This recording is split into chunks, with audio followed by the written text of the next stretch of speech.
What was it like outside the courthouse?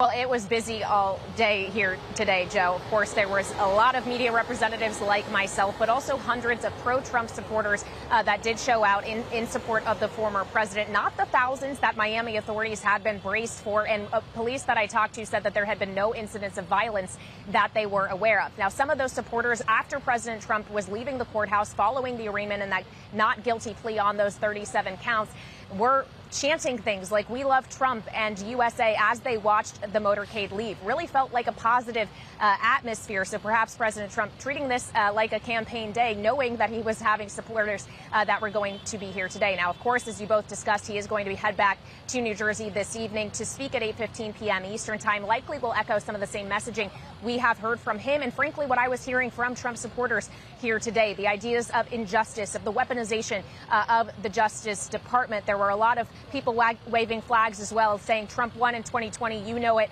and I know it. So definitely the polarization of the politics around this certainly on display here in Miami today. And of course, this is really just the first step in these legal proceedings. He has been arraigned, yes, but now this case will move from Miami to West Palm Beach, will be overseen by a Trump appointee, Judge Aileen Cannon. And this could drag out for quite some time, as we all understand, could go up to November 2024 or even beyond.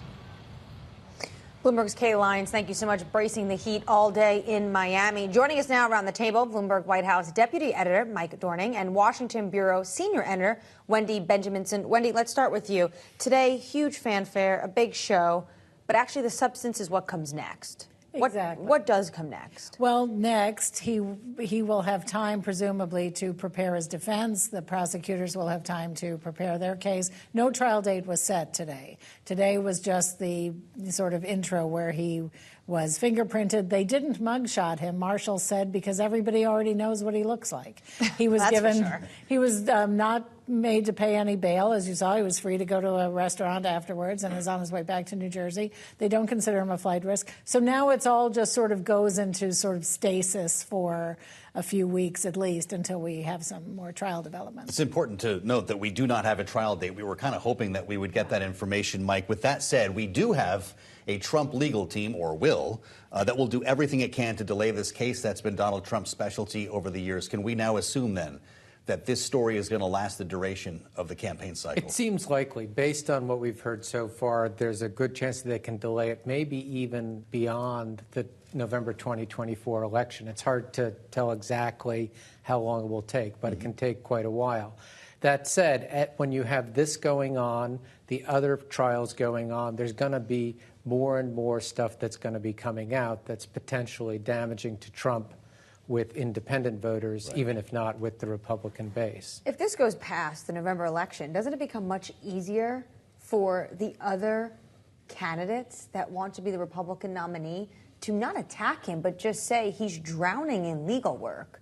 He does not have the capacity and the time to be the commander-in-chief. Well, I also think the biggest risk is, as you get closer to the nomination, Republicans will want to win the election. So they can make the case that Trump is damaged by this indictment, and as people start thinking about it, there may be someone that can actually challenge him and say, hey, I could do better against Biden than you can. But as this comes out, even though the Republicans are rallying around him now, if they perceive him to be a risk in the election, could be a problem. You know, Anne-Marie brings us back to 2016 because that was the refrain Donald Trump used on Hillary Clinton. You remember this, Wendy, the compromise candidate. Exactly. You might agree with her on everything, but she's not going to be viable as she's tied up in federal court.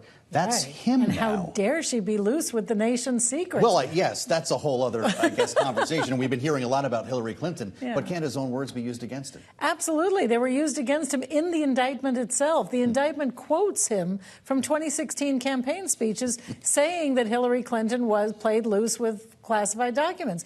And one of the things that the Republican talking points, I think, are missing here, and his supporters are missing, is that these aren't apples-to-apples cases.